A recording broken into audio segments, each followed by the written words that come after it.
আলহামদুলিল্লাহ ওয়াসসালাতু ওয়াসসালাম আলা রাসূলিল্লাহ ওয়া আলা আলিহি ওয়াসহাবিহি আজমাইন আম্মা বাদ আউযু বিল্লাহি মিনাশ শাইতানির রাজীম বিসমিল্লাহির রহমানির রহিম ওয়া মা খালাকতুল জিন্না ওয়াল ইনসা ইল্লা লিয়াবুদুন রব্বি ইশরাহ লি সাদরি ওয়া ইয়াসসির লি আমরি ওয়াহলুল উকদাতাম মিন লিসানি ইয়াফকাহু কাওলি।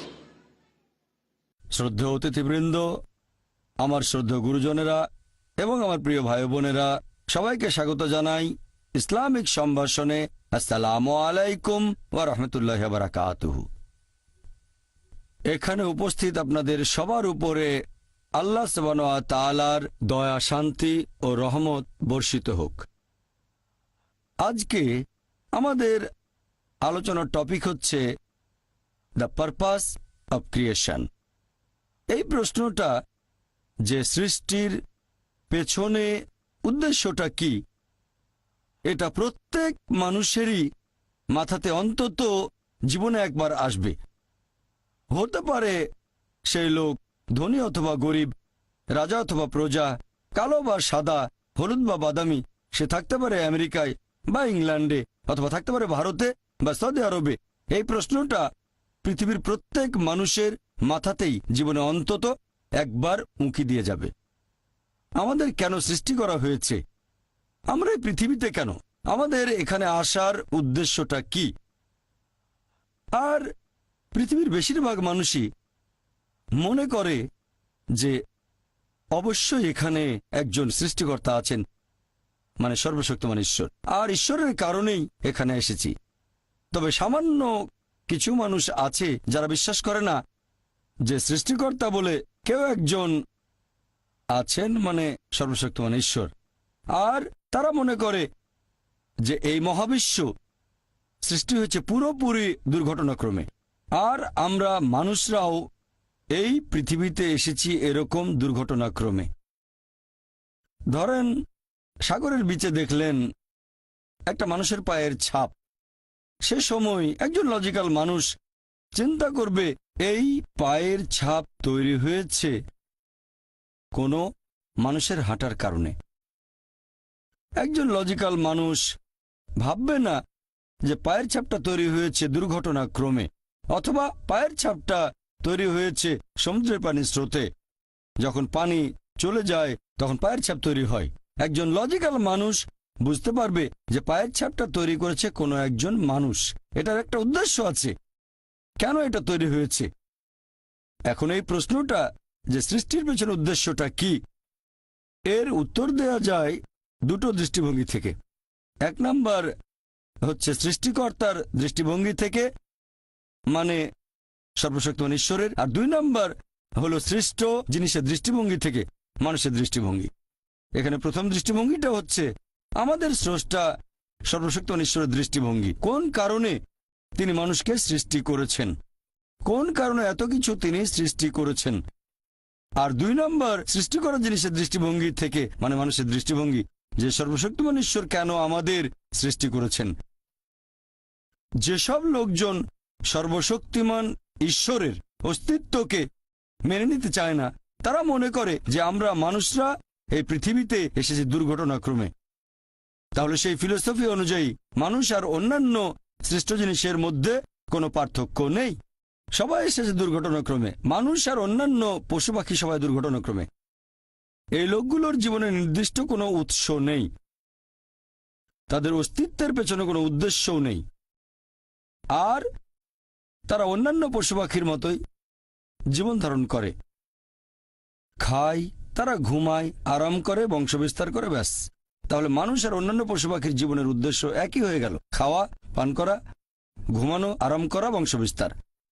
যেহেতু তাদের জীবনের কোনো উদ্দেশ্য নেই, তারা এইসব কাজে দক্ষ হওয়ার চেষ্টা করে, যেমন খাওয়া দাওয়া, পান করা, চলাফেরা। তারা হয়ে যায় বস্তুবাদী।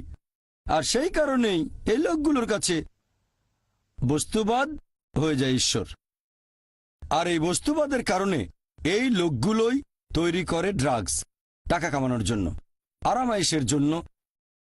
তারা তৈরি করে বোমা, ভয়ঙ্কর সব মারণাস্ত্র, লিপ্ত হয় অবাধ যৌনাচারে, ব্যভিচারে, তারপর সমকামিতায় আর পর্নোগ্রাফিতে। এতে তাদের মধ্যে কোনো বিকার নেই। তারা ড্রাগস তৈরি করুক, অথবা পর্নোগ্রাফিতে ব্যস্ত থাকুক, তাদের মূল উদ্দেশ্যটা বস্তুবাদ ছাড়া আর কিছুই নয়। আসুন আজকে আমরা এই প্রশ্নটার উত্তর খোঁজার চেষ্টা করি দুটো দৃষ্টিভঙ্গি থেকেই, যে সৃষ্টির উদ্দেশ্যটা আসলে কি। প্রথমে আমরা দেখব আমাদের সৃষ্টিকর্তার দৃষ্টিভঙ্গি, সর্বশক্তিমান ঈশ্বরের দৃষ্টিভঙ্গি, অর্থাৎ আল্লাহ সুবহানাহু ওয়া তাআলার দৃষ্টিভঙ্গি। কোন কারণে তিনি মানুষকে সৃষ্টি করেছেন? আল্লাহ সুবহানাহু ওয়া তাআলা কোরআনে বলেছেন, সূরা গাফির অধ্যায় নম্বর 40 আয়াত নম্বর 57, যে আকাশমণ্ডলী আর পৃথিবীর সৃষ্টি অনেক মহান মানুষের সৃষ্ট জিনিসের চেয়ে, কিন্তু অধিকাংশ মানুষ এখনো সেটা বুঝতে পারে না। অনেক মানুষ মনে করে যে আমরা হলাম সৃষ্টির সেরা জীব, তবে আল্লাহ বলেছেন আকাশমণ্ডলের পৃথিবীর সৃষ্টি মানুষের সৃষ্ট জিনিসের চেয়ে অনেক বেশি মহান। এখন যদি উত্তর দিতে হয় যে কেন আল্লাহ সুবহানাহু ওয়া তাআলা সর্বশক্তিমান ঈশ্বর আমাদের সৃষ্টি করলেন, আল্লাহ সুবহানাহু ওয়া তাআলার অন্যতম একটা বৈশিষ্ট্য, ঈশ্বরের বৈশিষ্ট্য হচ্ছে সৃষ্টিকর্তা, সেরা সৃষ্টিকর্তা। আর আল্লাহ পবিত্র কোরআনে বলেছেন সূরা মুমিনুন অধ্যায় নম্বর 23 আয়াত নম্বর 14, যে আমাদের স্রষ্টা আল্লাহ সুবহানাহু ওয়া তাআলা, তিনি সর্বোত্তম স্রষ্টা। যদি একজন স্রষ্টা থাকেন, তার বৈশিষ্ট্য যদি হয় সৃষ্টিকর্তা, তার সৃষ্ট জিনিস থাকতে হবে। যদি কোনো সৃষ্টি না থাকে তাহলে কোনো সৃষ্টিকর্তা থাকবে না। যেমন ধরেন আপনি বললেন যে ওই লোকটা সেরা লেখক, তাকে প্রশ্ন করা হবে যে আপনি কি কি জিনিস লিখেছেন, আপনার লেখা বইগুলো কোথায়, আর্টিকেলগুলো কোথায়। সেই লোক তখন বই বা আর্টিকেল দেখালে আমরাও বলতে পারি যে হ্যাঁ, এই লোকই সেরা লেখক। একইভাবে আল্লাহ তাআলার অন্যতম একটা বৈশিষ্ট্য হচ্ছে সৃষ্টিকর্তা, সর্বোত্তম সৃষ্টিকর্তা। তাহলে অবশ্যই তার সৃষ্টি থাকবে। তবে তার মানে এই না যে আল্লাহ সুবহানাহু ওয়া তাআলা তার সৃষ্টির উপরে নির্ভরশীল। আল্লাহ পবিত্র কোরআনে বলেছেন সূরা জুমার অধ্যায় নম্বর 39 আয়াত নম্বর 62, যে আল্লাহ সুবহানাহু ওয়া তাআলা সবকিছুর স্রষ্টা এবং তিনি তার সৃষ্টির উপর নির্ভরশীল নন। তিনি এগুলোর উপর নির্ভর করেন না, তবে তার সৃষ্টি জিনিসগুলো তার উপর অবশ্যই। সৃষ্টিকর্তাকে আরবি করলে হবে খালিক, যিনি সৃষ্টি করেন। মূল আরবি শব্দ খালাকা।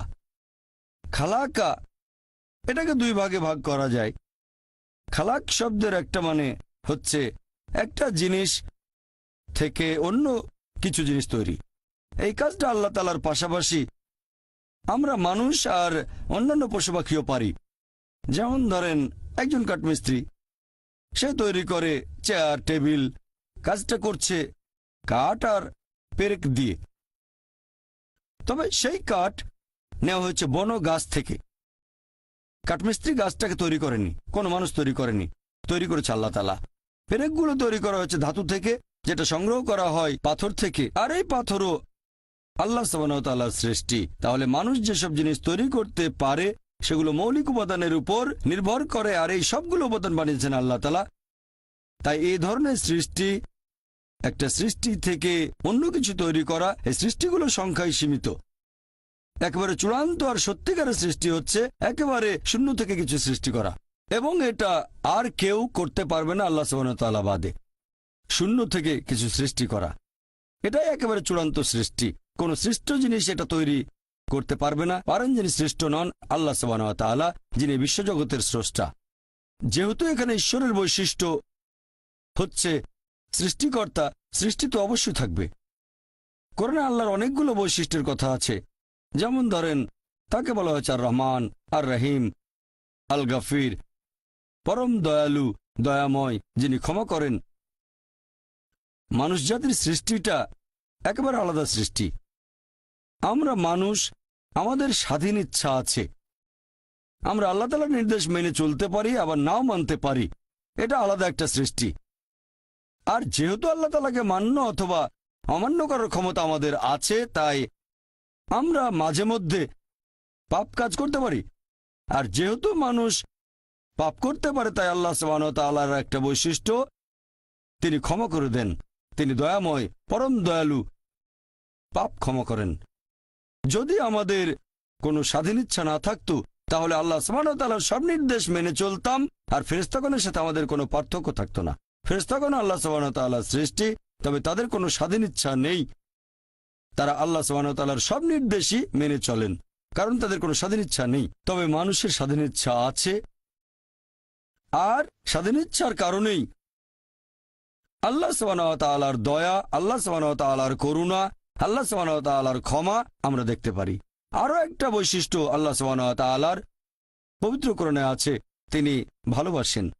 আর আল্লাহ সুবহানাহু ওয়া তাআলা পবিত্র কোরআনে অনেক জায়গায় বলেছেন যে আল্লাহ তাদের ভালোবাসেন যারা তাকে বিশ্বাস করে, যারা ধৈর্যের সাথে অপেক্ষা করে, ন্যায়নিষ্ঠ কাজ করে, ধর্ম পালন করে, যারা ধৈর্যশীল আর অধ্যবসায়ী হয়, যারা তার কাছে আসে এবং যারা তাকে বিশ্বাস করে। আল্লাহ পবিত্র কোরআনে বলেছেন সূরা আলে ইমরান অধ্যায় নম্বর 3 আয়াত নম্বর 31, আল্লাহ বলছেন সর্বশেষ ও চূড়ান্ত নবী মুহাম্মদ সাল্লাল্লাহু আলাইহি সাল্লামকে, তাকে বলছেন যে বলো, যদি আল্লাহকে ভালোবাসো আমাকে অনুসরণ করো, আল্লাহ তোমাদের ভালোবাসবেন আর তোমাদের অপরাধ ক্ষমা করবেন।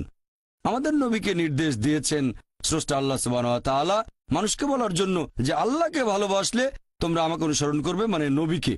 আল্লাহ সুবহানাহু ওয়া তাআলা তোমাদের ভালোবাসবেন আর তোমাদের অপরাধ ক্ষমা করবেন। এরকম একটা হাদিস মুহাম্মদ সাল্লাল্লাহু আলাইহি সাল্লামের আছে তিরমিজিতে, আর এই হাদিসটাকে সহিহ বলেছেন শেখ নাসিরউদ্দিন আলবানী, সহিহ তিরমিজি হাদিস নাম্বার 3540। সেখানে প্রিয় নবী মুহাম্মদ সাল্লাল্লাহু আলাইহি সাল্লাম বলেছেন, যদি আল্লাহর কাছে যাও, আল্লাহ বলেছেন যদি আমার কাছে আসো আমি তোমাদের ডাকে সাড়া দেব, আর যদি তোমরা ক্ষমা প্রার্থনা করো আমি তোমাদের ক্ষমা করব। যদি তোমাদের পাপ আকাশের মেঘ ছুঁয়ে যায় তারপরও ক্ষমা করব। যদি তোমাদের পাপ এই পৃথিবীর মতো আকারে বিশাল হয় তারপরও আমি তোমাদের ক্ষমা করার জন্য প্রস্তুত থাকব, যদি আমার কাছে ক্ষমা প্রার্থনা করো আর আমার সাথে কাউকে শরিক না করো। তার মানে আপনি যে পাপই করেন, যদি আল্লাহর কাছে ক্ষমা প্রার্থনা করেন, আন্তরিকভাবে অনুশোচনা করেন, যদি আল্লাহ তাআলার সাথে অন্য কাউকে শরিক না করেন, শিরক না করেন, আল্লাহ সুবহানাহু ওয়া তাআলা আপনাকে ক্ষমা করবেন। আল্লাহ সুবহানাহু ওয়া তাআলার আরেকটা বৈশিষ্ট্য, তিনি করুণাময়। আমাদের প্রিয় নবী মুহাম্মদ সাল্লাল্লাহু আলাইহি ওয়াসাল্লাম বলেছেন, এটা আছে সহিহ মুসলিমে খণ্ড নম্বর 4 হাদিস নম্বর 6765। আমাদের নবী বলেছেন যে তোমরা সঠিক কাজগুলো করো, সবচেয়ে ভালো কাজগুলো তোমাদের সাধ্যে যতখানি কুলায়, আর ভালো থাকো। সঠিক কাজ করবে যতখানি সাধ্যে কুলায় আর সুখে থাকবে। কারণ কোনো মানুষই শুধুমাত্র তার কাজ দিয়ে বেহেশতে যেতে পারবে না। তখন একজন সাহাবা বললেন যে আপনার ক্ষেত্রে কি রাসূলুল্লাহ? নবী বললেন, আমিও যেতে পারবো না, আমিও বেহেশতে যেতে পারবো না যদি না আল্লাহ তাআলা আমাকে দয়া আর করুণা করেন। আল্লাহ তাআলার দয়া, করুণা আর ক্ষমা আমার সাথে না থাকলে আমিও বেহেশতে যেতে পারবো না। তাহলে আমরা বুঝতে পারলাম যে আল্লাহ সুবহানাহু ওয়া তাআলার করুণা ছাড়া কেউ বেহেশতে যেতে পারবে না। আল্লাহ সুবহানাহু ওয়া তাআলা পবিত্র কোরআনে বলেছেন সূরা আনাম অধ্যায় নম্বর 6 আয়াত নম্বর 160, আল্লাহ বলেছেন যে তুমি কোনো সৎ কাজ করলে আমি সেটা তোমার হিসেবে 10 গুণ করে দেব, আর যদি কোনো অসৎ কাজ করো সেটাকে মাত্র একবারই ধরব, কারণ আল্লাহ কারো সাথে জুলুম করেন না। তাহলে আমরা বুঝতে পারছি যদি কোনো ভালো কাজ করেন আল্লাহ সুবহানাহু ওয়া তাআলা কোরআনে বলেছেন তিনি আপনার হিসেবে সেটা করে দেবেন 10 গুণ। যদি কোনো খারাপ কাজ করেন সেটাকে একবারই ধরা হবে। তার মানে যদি হিসেবটা এভাবে করা হতো যে ভালো কাজের জন্য 1 পয়েন্ট, খারাপ কাজের জন্য 1 পয়েন্ট, কোন রকম গুণ ছাড়া ভালো কাজগুলোর, তাহলে একজন মানুষও বেহেশতে যেতে পারত না। এটা আল্লাহ সুবহানাহু ওয়া তাআলার করুণা যে তিনি ভালো কাজগুলোকে কয়েক গুণ বাড়িয়ে পুরস্কারটাকে আরো বৃদ্ধি করেন, সেজন্য বেহেশতে যেতে পারবেন। তার মানে এই না যে কাজের কোনো গুরুত্ব নেই, কাজের গুরুত্ব অবশ্যই আছে, তবে আল্লাহর করুণা আরো গুরুত্বপূর্ণ। আল্লাহর করুণা না পেলে বেহেশতে যেতে পারবেন না। আল্লাহ বাড়িয়ে দেন, তবে আপনাকেও ভালো কাজ করতে হবে। যদি ভালো কাজের পরিমাণ 0 হয়, সেটাকে 10 লক্ষ দিয়ে গুণ করেন আপনি, সেটা হবে 0। তাহলে কাজ অবশ্যই গুরুত্বপূর্ণ, তবে আল্লাহ সুবহানাহু ওয়া তাআলার করুণা ছাড়া কোনো মানুষই বেহেশতে যেতে পারবে না। এগুলোই হলো আল্লাহর বৈশিষ্ট্য, যে তিনি দয়াময়, দয়ালু, ক্ষমাশীল, ভালোবাসেন আর করুণাময়। এই সব কিছু আমাদের স্রষ্টা আল্লাহ সুবহানাহু ওয়া তাআলার বৈশিষ্ট্য। এরকম আরো একটা বৈশিষ্ট্য, একেবারে চূড়ান্ত সুবিচার। আর আল্লাহ সুবহানাহু ওয়া তাআলার রয়েছে ইলমে গায়েব। মানুষ জন্মানোর আগেই তিনি জানেন কখন মানুষটা জন্ম নেবে, সে ভালো কাজ করবে নাকি খারাপ কাজ করবে, সে মেনে চলবে আল্লাহ সুবহানাহু ওয়া তাআলার নির্দেশগুলো নাকি অমান্য করবে। আল্লাহ জানেন, তিনি জানেন যে সেই মানুষটা বেহেশতে যাবে নাকি দোজখে যাবে, জান্নাতে না জাহান্নামে যাবে আল্লাহ জানেন। তবে আল্লাহ যদি এরকম করতেন, যখনই একজন মানুষ জন্মালো অথবা জন্মানোর আগেই তাকে বেহেশতে পাঠিয়ে দিলেন যার বেহেশতে যাওয়া উচিত, আর তাকে দোজখে পাঠালেন যার দোজখে যাওয়া উচিত, যে মানুষগুলো বেহেশতে গেছে তারা হয়তো আপত্তি করবে না, তারা বলবে ভালো আলহামদুলিল্লাহ আমাদের আল্লাহ বেহেশতে পাঠিয়েছেন, সমস্যা নেই। তবে যাদেরকে দোজখে পাঠানো হবে তারা অবশ্যই আপত্তি জানাবে যে আপনি তো আমাদের কোনো সুযোগই দেননি, আল্লাহ কোনো পরীক্ষা ছাড়াই আমাদের দোজখে পাঠিয়ে দিলেন। আল্লাহ সুবহানাহু ওয়া তাআলা সবসময়ই করেন সুবিচার। আল্লাহ পবিত্র কোরআনে বলেছেন সূরা নিসা অধ্যায় নম্বর 4 আয়াত নম্বর 40, আল্লাহ সুবহানাহু ওয়া তাআলা কারোর সাথে অনুপরিমাণও জুলুম করেন না। সেই কারণে আল্লাহ সুবহানাহু ওয়া তাআলা মানুষকে এই পৃথিবীতে পাঠান। যদি আল্লাহ সুবহানাহু ওয়া তাআলার নির্দেশগুলো মেনে চলেন তাহলে পরীক্ষায় পাশ করবেন, তা না হলে ফেল করবেন। অনেকে জিজ্ঞেস করতে পারে যে ঈমানের অন্যতম একটা স্তম্ভ, সর্বশেষ স্তম্ভ কদর অর্থাৎ নিয়তি সম্পর্কে।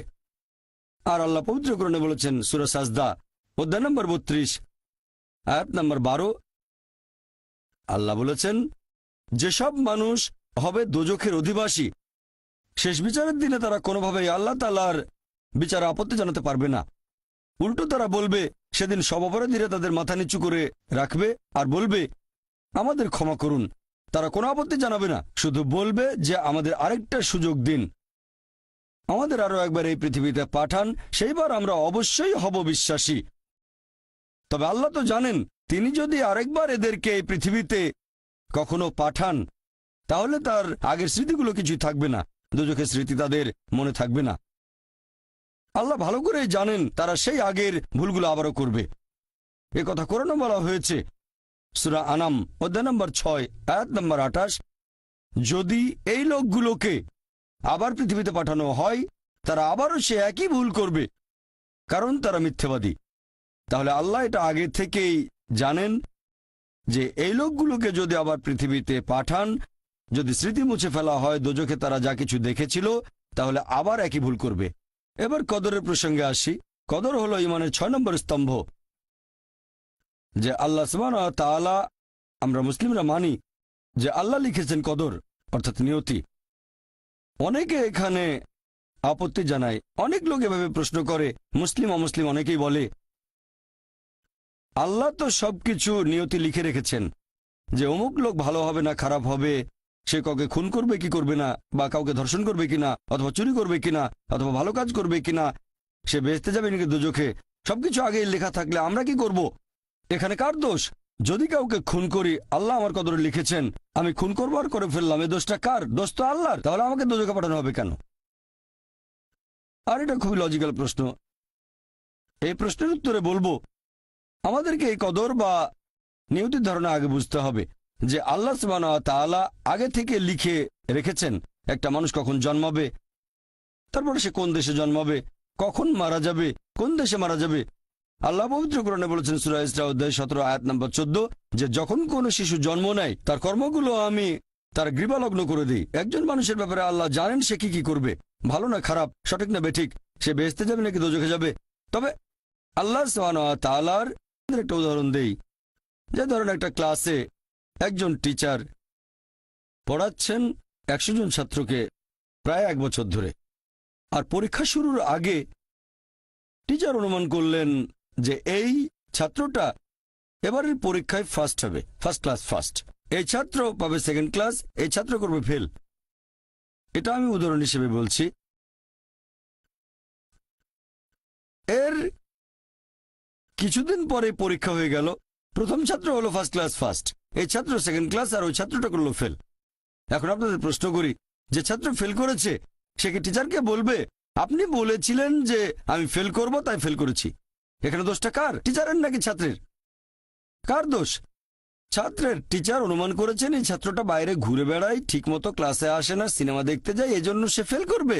ওই ছাত্র মোটামুটি মাঝারি, এই ছাত্র খুব মেধাবী, অনেক পরিশ্রম করে, তাই টিচার পরীক্ষা শুরু হওয়ার আগে অনুমান করেছেন এই ছাত্র হবে ফার্স্ট ক্লাস ফার্স্ট, এই ছাত্র সেকেন্ড ক্লাস, ওই ছাত্র ফেল। তারপর আসলে ওই ছেলে ফার্স্ট ক্লাস ফার্স্ট, এই ছেলে সেকেন্ড ক্লাস, আর ওই ছাত্র ফেল। টিচার অনুমান করেছেন, তার মানে এই না যে দোষটা টিচারেরই হবে। টিচার সবাইকে পড়িয়েছেন সঠিকভাবে, সমানভাবে। একইভাবে আল্লাহ সুবহানাহু ওয়া তাআলার আছে ইলমে গায়েব। তিনি ভবিষ্যৎ সম্পর্কে জানেন। কিছু জিনিস ঠিক করা আছে যে এই লোকটা জন্মাবে অমুক দেশে, জন্মাবে অমুক দিনে, আর সে মারা যাবে অমুক দেশে অমুক তারিখে, ইত্যাদি ইত্যাদি। তার পরিবেশ ধনী হবে নাকি গরিব হবে। তবে পছন্দটা এখানে আপনার। যেমন ধরেন 12 স্ট্যান্ডার্ড পাশ করার পরে অপশন আপনার হয়তো ইঞ্জিনিয়ার হবেন, অথবা ডাক্তার হবেন, বা একজন আইনজীবী। এখানে পছন্দ আপনার। ঠিক করলেন আপনি হবেন ইঞ্জিনিয়ার। এখন আল্লাহ এটা আগে থেকেই জানেন যে 12 স্ট্যান্ডার্ড পাশ করার পরে আপনি ইঞ্জিনিয়ার হওয়ার চেষ্টা করবেন, তাই আল্লাহ আগে লিখে রেখেছেন। ব্যাপারটা এমন না যে আল্লাহ লিখে রেখেছেন বলে আপনি বেছে নিচ্ছেন। যেহেতু আপনি এটাই বেছে নেবেন, তাই আল্লাহ আগে লিখে রেখেছেন। এখানে পছন্দ আপনার। তবে আল্লাহ আপনার পছন্দ জানেন। যেমন ধরেন একটা রাস্তার মোড়ে আসলেন, সামনে 5টা রাস্তা, রোড নাম্বার 1, 2, 3, 4, 5। এখানে পছন্দ আপনার, বেছে নিতে পারেন রোড নাম্বার 1, 2, 3, 4, 5। আপনি গেলেন রোড 2-এ। এটা আগে থেকেই লেখা আছে আপনার নিয়তিতে যে আপনি যাবেন 2 নম্বর রোডে।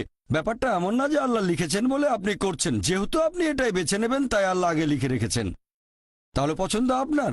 আপনি চাইলে টাকা উপার্জন করতে পারেন ভালো কাজের মাধ্যমে, হালাল উপায়ে, অথবা পারেন চুরি করে হারাম উপায়ে। পছন্দ আপনার। ধরেন চুরি করলেন, এটা আপনার সিদ্ধান্ত। তবে আল্লাহ আগে থেকে জানেন যে এই লোকটা সহজে টাকা পেতে চায়, তাই চুরি করবে।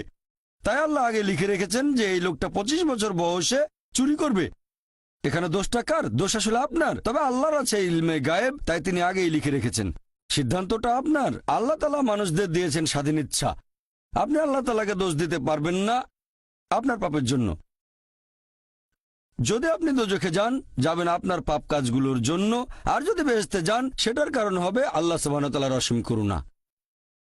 আসলে এবারে আমরা এই সৃষ্টির পেছনের উদ্দেশ্যটাকে দেখি আরেকটা দৃষ্টিভঙ্গিতে। সৃষ্টি করা জিনিসের দৃষ্টিভঙ্গি, মানুষের দৃষ্টিভঙ্গি থেকে সৃষ্টির পেছনের উদ্দেশ্য।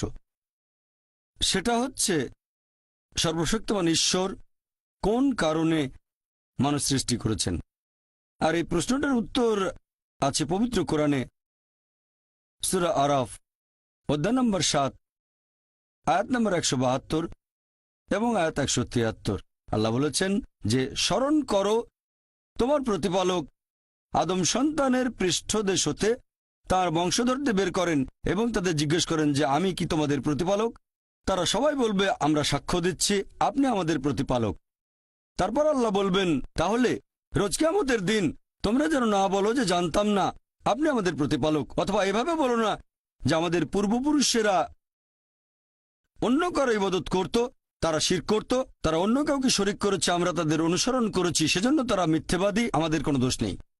তাহলে মানুষ জাতি এই পৃথিবীতে আসার আগে আল্লাহ তাআলা সব মানুষকে আদম সন্তানের পৃষ্ঠদেশ থেকে বের করে জিজ্ঞেস করেছিলেন যে কে তোমাদের প্রতিপালক, আর সবাই সাক্ষ্য দিয়েছিল আল্লাহ কেবল একজন, তিনি আমাদের প্রতিপালক। আর এখন আমরা পৃথিবীতে পরীক্ষা দিচ্ছি। আল্লাহ পবিত্র কোরআনে বলেছেন, আমার লেকচারের শুরুতেও কোরআনের আয়াতটা বলেছিলাম, সূরা জারিয়াত অধ্যায় নম্বর 51 আয়াত নম্বর 56। আল্লাহ বলেছেন যে আমি সৃষ্টি করেছি জিন এবং মানুষ যাতে তারা আমার ইবাদত করে। ওমা খালাকতুল জিন্না ওয়াল ইনসা ইল্লা লিয়াবুদুন। আমি সৃষ্টি করেছি জিন এবং মানুষ যাতে তারা আমার ইবাদত করে। তাহলে মানুষ এবং জিন সৃষ্টি করার পেছনের উদ্দেশ্যটা হচ্ছে যাতে তারা আল্লাহ তাআলার ইবাদত করে। ইবাদতের ইংরেজি ওয়ারশিপ। আর আপনারা দেখবেন এই ইংরেজি শব্দ ওয়ারশিপ এসেছে প্রাচীন একটা ইংরেজি শব্দ থেকে, ওয়ার্তেস্কাইফ, যার মানে সম্মান করা। আর আপনারা যদি নতুন সংস্করণের ওয়েবস্টার ডিকশনারি দেখেন, সেটা বলছে ওয়ারশিপ মানে কোনো ঈশ্বর বা দেবতার আরাধনা করা এবং সম্মান করা, ঈশ্বরের আরাধনা এবং সম্মান করা। আর এই ওয়ারশিপ শব্দের আরবি করলে হবে ইবাদা। ওমা খালাকতুল জিন্না ওয়াল ইনসা ইল্লা লিয়াবুদুন। এই ওয়ারশিপ শব্দের আরবি হচ্ছে ইবাদা। এই ইবাদার মূল আরবি শব্দ হচ্ছে আবদ, যার মানে হচ্ছে ভৃত্য। আর একজন ভৃত্যের দায়িত্ব তার মনিবের যাবতীয় ইচ্ছার আদেশগুলো পালন করা। তাহলে ইবাদা মানে আল্লাহ সুবহানাহু ওয়া তাআলার ইচ্ছার কাছে সম্পূর্ণভাবে আত্মসমর্পণ করা। ইবাদা মানে আমাদের স্রষ্টা আল্লাহ তাআলার যাবতীয় ইচ্ছার কাছে সম্পূর্ণভাবে আত্মসমর্পণ করা। আর আপনারা খেয়াল করলে দেখবেন যে এটাও একটা ইবাদতের অংশ হবে যদি আল্লাহ সুবহানাহু ওয়া তাআলার প্রশংসা করেন। আর আল্লাহ পবিত্র কোরআনে বলেছেন সূরা আন-নাসর অধ্যায় নম্বর 110 আয়াত নম্বর 3, আল্লাহ বলেছেন ইযা জা নাসরুল্লাহি ওয়াল ফাত ওয়া রাআইতান নাস ইয়াদখুলুনা ফি দীনিল্লাহি ফাজা ফাসাব্বিহ বিহামদি রাব্বিকা ওয়াস্তাগফির ইন্নাহু কানা তাওয়াবা। যার মানে প্রশংসা সহ প্রতিপালকের মহিমা ঘোষণা করো, প্রশংসা সহ আল্লাহর মহিমা ঘোষণা করো। তাহলে এক ধরনের ইবাদত হচ্ছে আমাদের স্রষ্টা আল্লাহর প্রশংসা করা। অনেকে জিজ্ঞেস করতে পারে যে আল্লাহ তাআলার কাছে মানুষের করা এই প্রশংসার কি কোনো প্রয়োজন আছে? আল্লাহ সুবহানাহু ওয়া তাআলা কি মানুষের এই প্রশংসার উপরে নির্ভর করেন? আসল কথা হচ্ছে পৃথিবীর সব মানুষ যদি আল্লাহ তাআলার প্রশংসা করে সেটা তাকে মহান করতে পারবে না, আর কোনো মানুষ যদি তার প্রশংসা নাও করে তাতে কোনো ক্ষতি হবে না, তিনি একই রকম থাকবেন। যদি বলেন আল্লাহু আকবার 1000 বার 1,00,000 বার, তাতে আল্লাহ আরো মহান হয়ে যাবেন না। আবার যদি আল্লাহু আকবার নাও বলেন তিনি ছোট হবেন না, তিনি সবচেয়ে মহান সেরকমই থাকবেন। আল্লাহ পবিত্র কোরআনে বলেছেন সূরা ফাতির অধ্যায় 35 আয়াত 15 যে আল্লাহ সুবহানাহু ওয়া তাআলা কখনোই মানুষের মুখাপেক্ষী নন, বরং আমরা আল্লাহর মুখাপেক্ষী। মানুষের প্রয়োজন আল্লাহ তাআলাকে, সকল প্রশংসা কেবল তাঁরই। আল্লাহ তার সৃষ্টির উপর নির্ভর করেন না, সৃষ্টি করা সবকিছু তার উপর নির্ভর করে, আর সকল প্রশংসা কেবল তার। প্রশ্ন করতে পারেন আমাদের প্রশংসা করায় আল্লাহর কি প্রয়োজন? এর কারণ হচ্ছে এতে আমাদের নিজেদেরই উপকার হবে, কারণ এটা মানুষের একটা বৈশিষ্ট্য। যখন কারো প্রশংসা করছি, হয়তো সে লোক খুব বিখ্যাত, আমরা তার কথাগুলো মেনে চলি। যেমন ধরেন আপনার মায়ের হয়তো হার্টের সমস্যা হয়েছে, আর অপশন হচ্ছে দুটো। প্রথম অপশনে যে ডাক্তার পৃথিবীর মধ্যে সবচেয়ে সেরা ডাক্তার, 1 নম্বর, খুব বিখ্যাত, সবাই তাকে চেনেন, 1 নম্বর। আরেকজন সাধারণ MBBS ডাক্তার। দুটো অপশনের যে কোনো একটা আপনাকে বেছে নিতে হবে। দুজনেই ফ্রি চিকিৎসা করছে। আপনি কার কাছে যাবেন? যাবেন সেই ডাক্তারের কাছে যে খুব বিখ্যাত, পৃথিবীর মধ্যে 1 নম্বর হার্ট বিশেষজ্ঞ। আর সেই ডাক্তার যে পরামর্শ দেবে, যেহেতু সে খুব বিখ্যাত আর আপনিও মানেন সবচেয়ে সেরা ডাক্তার পুরো পৃথিবীর মধ্যে, আপনি তার পরামর্শ মেনে চলবেন। সে কারণেই যখন আল্লাহ তাআলার প্রশংসা করছি আমরা বলি তিনি সর্বশক্তিমান, তিনি পরম করুণাময়, তিনি পরম দয়ালু। যখন আমরা প্রশংসা করি তিনি আমাদের যে উপদেশ দিয়েছেন সর্বশেষ ও চূড়ান্ত আসমানি কিতাব পবিত্র কোরআনে, অথবা যে উপদেশ দিয়েছেন তার নবীর মাধ্যমে সর্বশেষ ও চূড়ান্ত নবী মুহাম্মদ সাল্লাল্লাহু আলাইহি সাল্লাম, সেগুলো মেনে চলবো। আমরা যে প্রশংসা করি এতে করে আল্লাহ তাআলার কোনো উপকার হয় না। এই প্রশংসা তার প্রয়োজন নেই, এটা আমাদের উপকারের জন্য। যখন আল্লাহর প্রশংসা করছি যে তিনি সবচেয়ে মহান, তিনি সবচেয়ে জ্ঞানী। আচ্ছা, আল্লাহ আমাদের বলেছেন তোমরা মদ খেও না, আমরা মদ খাবো না। যখন মেনে নিচ্ছেন আল্লাহ সবচেয়ে জ্ঞানী, সবচেয়ে মহান, তিনি পরম করুণাময়, এরপর যদি আল্লাহ কোনো উপদেশ দেন সেক্ষেত্রে মানুষের বৈশিষ্ট্য এমন কারো কথা মেনে চলা যিনি সবচেয়ে মহান। সেজন্য আমরা আল্লাহ তাআলার প্রশংসা করি নিজের উপকারের জন্য। আর সে কারণেই আল্লাহ তাআলা পবিত্র কোরআনে বলেছেন সূরা তাহা অধ্যায় নম্বর 20 আয়াত নম্বর 14 যে অবশ্যই আমি আল্লাহ সুবহানাহু ওয়া তাআলা, আমি আল্লাহ, আমি ব্যতীত কোনো উপাস্য নেই। অতএব প্রতিদিন আমার ইবাদত করো, আমার জন্য নামাজ আদায় করো প্রতিদিন। আল্লাহ নির্দেশ দিচ্ছেন প্রতিদিন নামাজ আদায় করো, কারণ এখন পৃথিবীতে দেখবেন চারিদিকে শুধু খারাপ জিনিস, চারিদিকে শুধু ধ্বংস, আমরা পথ হারিয়ে ফেলব। এই নামাজকে বলা যায় ন্যায়নিষ্ঠতার প্রোগ্রামিং। ইবাদতের এই কাজটা ন্যায়নিষ্ঠতার একটা প্রোগ্রামিং। আমরা প্রোগ্রামড হচ্ছি। একজন ডাক্তার বলবে যে ভালো স্বাস্থ্যের জন্য দিনে কমপক্ষে 3 বার খেতে হবে, তাহলে বিশুদ্ধ আত্মার জন্য, স্বাস্থ্যবান আত্মার জন্য প্রত্যেক দিন কমপক্ষে 5 ওয়াক্ত নামাজ পড়তে হবে। তাহলে ইবাদতের সবগুলো কাজেই আমাদের উপকার হবে। আল্লাহ পবিত্র কোরআনে বলেছেন সূরা বাকারা অধ্যায় নম্বর 2 আয়াত 183 তোমাদের জন্য রোজার বিধান দেওয়া হলো যেমন বিধান দেওয়া হয়েছিল তোমাদের পূর্ববর্তীগণকে, যাতে করে তোমরা শিখতে পারো আত্মসংযম। আমরা রোজা রাখি কেন? যাতে আত্মসংযম শিখতে পারি। এখনকার মনোবিজ্ঞানীরা বলবেন যদি ক্ষুধাকে নিয়ন্ত্রণ করতে পারেন তাহলে নিজের সব আকাঙ্ক্ষাকে নিয়ন্ত্রণ করতে পারবেন। আমরা যখন রোজা থাকি তখন কিছু খাই না, পান করি না, ভোর থেকে সূর্যাস্ত পর্যন্ত। ক্ষুধাকে নিয়ন্ত্রণ করতে পারলে প্রায় সব আকাঙ্ক্ষাকে নিয়ন্ত্রণ করতে পারবেন। তাহলে রোজার মাধ্যমে আমরা আল্লাহ সুবহানাহু ওয়া তাআলার ইবাদত করছি। এখানে উপকার হচ্ছে কার? আল্লাহর না, উপকার হচ্ছে আমাদের। নিজেদের আকাঙ্ক্ষাকে নিয়ন্ত্রণ করা শিখছি। আল্লাহ পবিত্র কোরআনে বলেছেন সূরা মাইদা অধ্যায় নম্বর 5 আয়াত নম্বর 90 ইয়া আইয়ুহাল্লাযিনা আমানু, হে মুমিনগণ, ইন্নামাল খামরু ওয়াল মাইসিরু, নিশ্চয়ই মদ পান এবং জুয়া খেলা, ওয়াল আনজাবু ওয়াল আজলামু, মূর্তি পূজার বেদী এবং ভাগ্য নির্ণায়ক স্বর, رجس من عمل الشيطان এগুলো সব শয়তানের কাজ। فاجتنبوا لعلكم تفلحون।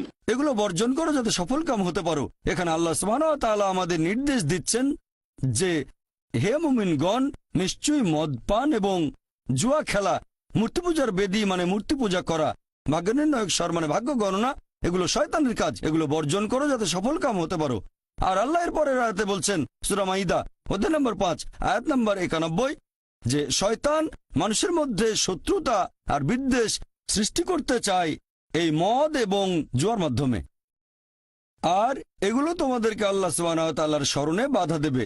আল্লাহ আমাদের পথ দেখাচ্ছেন। যখন আমরা নামাজ পড়ি, পবিত্র কোরআন পড়ি, এটাও এক ধরনের ইবাদত। নামাজ পড়া এক ধরনের ইবাদত। আল্লাহর নির্দেশনা পাচ্ছি যে দূরে থাকবো মদ থেকে, জুয়া খেলা থেকে। শয়তান এই কাজগুলোর মাধ্যমে মানুষের মধ্যে শত্রুতা আর বিদ্বেষ তৈরি করে, আর এগুলো আপনাকে আল্লাহ তাআলার স্মরণে বাধা দেবে। ইবাদতের বিভিন্ন কাজগুলো যেখানে আপনি আল্লাহ তাআলার আদেশ নিষেধগুলো মেনে চলছেন, সেগুলো হচ্ছে ইবাদত। মানুষ যখন আল্লাহ সুবহানাহু ওয়া তাআলার কোনো আদেশ নিষেধ মেনে চলছে, তখনই সেটা ইবাদত। তবে আপনাকে সে কাজটা করতে হবে সঠিকভাবে। এখানে আমাদেরকে দুটো শর্ত পূরণ করতে হবে। এক নাম্বার হচ্ছে যে আপনি সেই কাজটা করবেন শুধুমাত্র আল্লাহ সুবহানাহু ওয়া তাআলার সন্তুষ্টি লাভের জন্য। নিজেকে মহান করে দেখবেন না, নিজের প্রশংসা করবেন না। আপনি যে কাজই করেন সেটা করবেন আল্লাহ সুবহানাহু ওয়া তাআলার সন্তুষ্টি লাভের জন্য।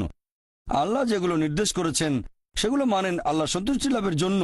নিজেকে মহান করবেন না, প্রশংসা করবেন না, বিখ্যাত হওয়ার জন্য করবেন না। 2 নম্বর শর্ত যে কাজটা পালন করব যেভাবে আল্লাহ এবং তার রাসূল আমাদের নির্দেশ দিয়েছেন। আল্লাহ যে কাজগুলো করতে বলেছেন সেগুলো করবেন সেভাবে যেভাবে আল্লাহ করতে বলেছেন অথবা আমাদের নবী করতে বলেছেন। যদি কাজটা অন্য উপায়ে করেন সেটাকে ইবাদত বলা হবে না। তাই করবেন আল্লাহর জন্য, তার নির্দেশ মেনে চলবেন আর নবীর নির্দেশ মেনে চলবেন যেভাবে আল্লাহ এবং তার রাসূল করতে বলেছেন। যদি অন্য কোনো উপায়ে করেন তাহলে সেটা সঠিক নয়। আর আমাদের নবী মুহাম্মদ সাল্লাল্লাহু আলাইহি ওয়াসাল্লামের একটা হাদিস আছে সহিহ মুসলিমে, খণ্ড নম্বর 2 হাদিস নম্বর 1885। আমাদের নবী মুহাম্মদ সাল্লাল্লাহু আলাইহি ওয়াসাল্লাম বলেছেন, সবচেয়ে খারাপ যে কাজটা সেটা হলো ধর্মে নতুন কিছু সংযোজন, নতুন কিছুর প্রচলন। এটা একটা অভিশাপ। আর ধর্মে নতুন সংযোজন তোমাদের নিয়ে যাবে দোজখে। তার মানে সবচেয়ে খারাপ যে কাজটা সেটা বিদআত। ধর্মে নতুন কিছু সংযোজন এটা একটা অভিশাপ আর আপনাদের নিয়ে যাবে দোজখে। এখন ইবাদত করার ক্ষেত্রে একটা কমন নিয়ম আছে যে সব ধরনের ইবাদতের কাজ নিষিদ্ধ শুধুমাত্র পবিত্র কোরআন এবং হাদিসে যেটা বলা আছে সেই নিয়ম বাদে। যে নিয়মের কথা আমাদের বলেছেন আল্লাহ এবং তার রাসূল, অন্য সব ধরনের ইবাদত হারাম, এগুলো সব নিষিদ্ধ, শুধু সেই নিয়ম বাদে যেটা বলা হয়েছে কোরআনে আর বলা হয়েছে আমাদের নবীর বিভিন্ন হাদিসে। তারপর আপনারা দেখবেন যে পৃথিবীতে মানুষ সৃষ্টি করার পেছনের উদ্দেশ্যটা যাতে আমরা আল্লাহর ইবাদত করি।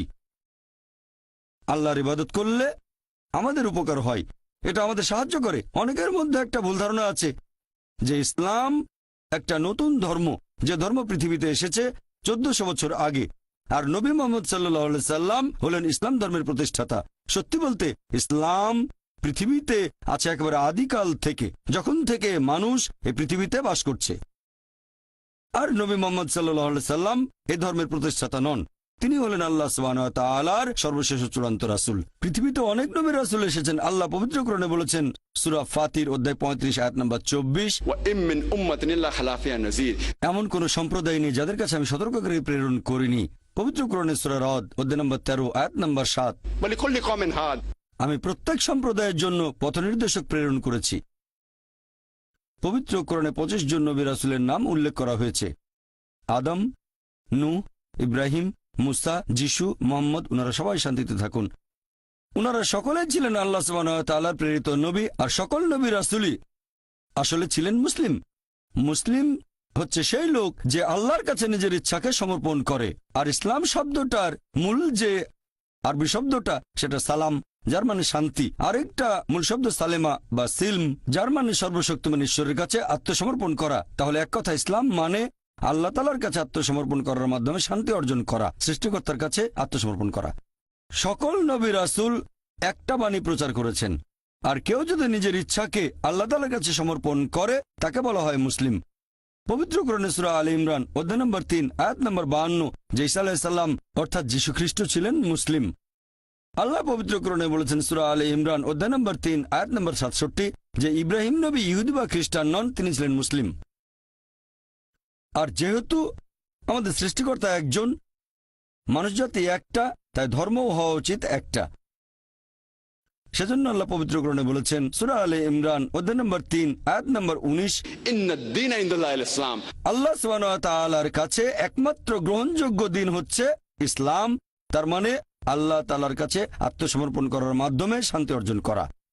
আল্লাহ এই কথা আবার বলেছেন সূরা আলে ইমরান অধ্যায় নম্বর 3 আয়াত নম্বর 85 যদি কেউ ইসলাম ব্যতীত অন্য কোনো ধর্ম গ্রহণ করে সেটা আল্লাহ তাআলা কবুল করবেন না এবং আখিরাতে সে হবে ক্ষতিগ্রস্তদের অন্তর্ভুক্ত। যেহেতু আমাদের স্রষ্টা একজন, মানুষ জাতীয় একটা, সেজন্য ধর্মও থাকবে একটা। আর সব নবী রাসূল একটা ধর্মই প্রচার করেছেন, স্রষ্টার কাছে নিজের ইচ্ছাকে সমর্পণ করা। শুধু আল্লাহর ইবাদত করব, অন্য কারো নয়। আর আল্লাহ পবিত্র কোরআনে বলেছেন সূরা বাইনা অধ্যায় নম্বর 98 আয়াত নম্বর 7 যে যারা ঈমান আনে এবং সৎ কাজ করে তারাই সৃষ্টির মধ্যে শ্রেষ্ঠ। এখানে আল্লাহ সুবহানাহু ওয়া তাআলা মানুষজাতিকে বলেছেন সৃষ্টির সেরা জীব, সবার মধ্যে সেরা। আল্লাহর অনেক মহান সৃষ্টি আছে, আকাশমণ্ডলী এবং পৃথিবী, তবে সবচেয়ে সেরা সৃষ্টি হচ্ছে মানুষ। কারণ আমাদের স্বাধীন ইচ্ছা আছে, আর সেই স্বাধীন ইচ্ছায় যদি আল্লাহ তাআলার নির্দেশগুলো মেনে চলি আমরা হব সৃষ্টির সেরা জীব, সবার উপরে। ফেরেশতাগণের চেয়েও ভালো হয়ে যাব আমরা, কারণ ফেরেশতাগণের স্বাধীন ইচ্ছা নেই, মানুষের স্বাধীন ইচ্ছা আছে। তারপরে যদি আল্লাহকে মেনে চলি তাহলে ফেরেশতাগণের উপরে চলে যাব। তবে আল্লাহর আদেশ না মানলে আমরা হয়ে যাব শয়তানের ভাই। তাহলে এই মানুষ জাতি আমরা আল্লাহ সুবহানাহু ওয়া তাআলার সৃষ্ট জিনিসের মধ্যে সেরা। আর পবিত্র কোরআনে সবচেয়ে গুরুতর পাপের কথা আছে সূরা নিসা অধ্যায় নম্বর 4 আয়াত নম্বর 48 যে আল্লাহ তাআলা চাইলে যে কোনো অপরাধ ক্ষমা করবেন। আল্লাহ সুবহানাহু ওয়া তাআলা যদি কখনো চান তাহলে যে কোনো অপরাধ ক্ষমা করতে পারেন, তবে শিরক করার অপরাধ কখনোই ক্ষমা করবেন না। কথাটা আবারও আছে সূরা নিসা অধ্যায় নম্বর 4 আয়াত নম্বর 116 যে আল্লাহ সুবহানাহু ওয়া তাআলা চাইলে যে কোনো অপরাধ ক্ষমা করে দেবেন, তবে শিরক বা তার সাথে অন্য কাউকে শরীক করা কখনোই ক্ষমা করবেন না। মানুষ জাতির জন্য সবচেয়ে বড় পাপ আল্লাহ সুবহানাহু ওয়া তাআলার সাথে অন্য কাউকে শরীক করা, অন্য কাউকে ইবাদত করা আমাদের সৃষ্টিকর্তা কেবলমাত্র এক আল্লাহকে বাদ দিয়ে। আর আল্লাহ সুবহানাহু ওয়া তাআলার একটা বৈশিষ্ট্য হচ্ছে ভালোবাসা। আমি একথা আগেও বলেছি যে আল্লাহ সুবহানাহু ওয়া তাআলা তাঁর সৃষ্টিকে ভালোবাসেন। যেহেতু আমাদের ভালোবাসেন তাঁর করুণা দিয়ে, আর আমাদের দিয়েছেন সব ধরনের নিয়ামত। আল্লাহ আমাদের অনেক নিয়ামত দিয়েছেন, বাতাস দিয়ে শ্বাস নেই, পানি পান করি, অন্যান্য সুযোগ সুবিধা আল্লাহ আমাদের দিয়েছেন কারণ আমাদের ভালোবাসেন। আর যারা আল্লাহর নির্দেশ মেনে চলে তিনি তাদের জন্য ঠিক করে রেখেছেন বেহেশত, মানে পরকালের জীবনে, কারণ তিনি ভালোবাসেন। আমাদের নবী মুহাম্মদ সাল্লাল্লাহু আলাইহি ওয়াসাল্লাম বলেছেন, এটা আছে সহিহ মুসলিমে খণ্ড নম্বর 1 হাদিস নম্বর 67 যে সেই মানুষজন ঈমানের মিষ্টতার স্বাদ গ্রহণ করেছে যারা এই 3টা কাজ করে। 1 নম্বর যারা ভালোবাসে আল্লাহ এবং তার রাসূলকে অন্য যে কারো চেয়ে বেশি ভালোবাসে। 2 নম্বর যারা ভালোবাসে মানুষকে, ভালোবাসে লোকজনকে আল্লাহ সুবহানাহু ওয়া তাআলার খাতিরে। আর 3 নম্বর যারা ঘৃণা করে অবিশ্বাসী হওয়াটাকে, আল্লাহ সেই পথ থেকে তাদের রক্ষা করেন কারণ তারা দোজখে যেতে চায় না। যেসব মানুষ এই 3টা কাজ করবে আমাদের নবী মুহাম্মদ সাল্লাল্লাহু আলাইহি ওয়াসাল্লামের হাদিস অনুযায়ী তারা ঈমানের সত্যিকারের মিষ্টতার স্বাদ গ্রহণ করেছে। আর আল্লাহ পবিত্র কোরআনে বলেছেন সূরা আলে ইমরান অধ্যায় নম্বর 3 আয়াত নম্বর 31 আল্লাহ নবীকে বলতে নির্দেশ দিচ্ছেন, যারা আল্লাহকে ভালোবাসো তারা আমাকে অনুসরণ করো, আল্লাহ তোমাদের ভালোবাসবেন এবং ক্ষমা করে দেবেন। এখন আপনারা দেখবেন যে আমরা মানুষরা আমরাও ভালোবাসি অন্য মানুষকে, ভালোবাসি আমরা আমাদের বাবা এবং মাকে, ভালোবাসি আমাদের স্ত্রীকে, ভালোবাসি সন্তানদের। আর আমরা এদের ভালোবাসি তার কারণটা হচ্ছে যে এই মানুষগুলো আমাদের কিছু ব্যাপারে সাহায্য করেছে। যেমন ধরেন আমরা মাকে ভালোবাসি কারণ তিনি 9 মাস আমাদের গর্ভে ধারণ করেছেন, ছোটবেলায় যত্ন নিয়েছেন, আমাদের বড় করেছেন। ভালোবাসি ভাইদের, ভাই তাদের কাছে কিছু পেয়েছি বা কিছু আশা করছি, আমরা তাদের ভালোবাসি। এভাবে দেখলে আল্লাহ তাআলা আমাদের অনেক সাহায্য করেছেন। আল্লাহ পবিত্র কোরআনে বলেছেন, সূরা ইব্রাহিম অধ্যায় নম্বর 14 আয়াত নম্বর 34, যদি তোমরা আল্লাহ তাআলার অনুগ্রহ গণনা করো তার সংখ্যা নির্ণয় করতে পারবে না। তাহলে সামান্য কিছু সাহায্যের জন্য বাবা মাকে যদি আমরা এত ভালোবাসি, আল্লাহ সুবহানাহু ওয়া তাআলাকে কত ভালোবাসা উচিত। ভালোবাসা বিভিন্ন রকম। আমরা মানুষরা পশু পাখিদেরও ভালোবাসি, মানুষদেরও ভালোবাসি। তবে পশু পাখির প্রতি আমরা যে ভালোবাসা দেখাই সেটা একটু আলাদা ধরনের। মানুষের প্রতি মানুষের ভালোবাসার চেয়ে একটু আলাদা। একইভাবে আল্লাহ সুবহানাহু ওয়া তাআলার প্রতি ভালোবাসা, এটা মানুষের প্রতি মানুষের ভালোবাসার চেয়ে বেশ আলাদা হবে। এটার অবস্থান অনেক উপরে। আল্লাহর প্রতি ভালোবাসা আরও নবী মুহাম্মদ সাল্লাল্লাহু আলাইহি ওয়াসাল্লাম বলেছেন, এটা আছে সহিহ মুসলিমে খণ্ড নম্বর 1 হাদিস নম্বর 67, যে সেই মানুষজন ঈমানের মিষ্টতার স্বাদ গ্রহণ করেছে যারা এই 3টা কাজ করে। 1 নম্বর, যারা ভালোবাসে আল্লাহ এবং তার রাসূলকে অন্য যে কারো চেয়ে বেশি ভালোবাসে। 2 নম্বর, যারা ভালোবাসে মানুষকে, ভালোবাসে লোকজনকে আল্লাহ সুবহানাহু ওয়া তাআলার খাতিরে। আর 3 নম্বর, যারা ঘৃণা করে অবিশ্বাসী হওয়াটাকে, আল্লাহ সেই পথ থেকে তাদের রক্ষা করেন, কারণ তারা দোজখে যেতে চায় না। যেসব মানুষ এই 3টা কাজ করবে, আমাদের নবী মুহাম্মদ সাল্লাল্লাহু আলাইহি ওয়াসাল্লামের হাদিস অনুযায়ী তারা ঈমানের সত্যিকারের মিষ্টতার স্বাদ গ্রহণ করেছে। আর আল্লাহ পবিত্র কোরআনে বলেছেন, সূরা আলে ইমরান অধ্যায় নম্বর 3 আয়াত নম্বর 31, আল্লাহ নবীকে বলতে নির্দেশ দিচ্ছেন, যারা আল্লাহকে ভালোবাসো তারা আমাকে অনুসরণ করো, আল্লাহ তোমাদের ভালোবাসবেন এবং ক্ষমা করে দেবেন। এখন আপনারা দেখবেন যে আমরা মানুষরা, আমরাও ভালোবাসি অন্য মানুষকে, ভালোবাসি আমরা আমাদের বাবা এবং মাকে, ভালোবাসি আমাদের স্ত্রীকে, ভালোবাসি সন্তানদের। আর আমরা এদের ভালোবাসি তার কারণটা হচ্ছে যে এই মানুষগুলো আমাদের কিছু ব্যাপারে সাহায্য করেছে।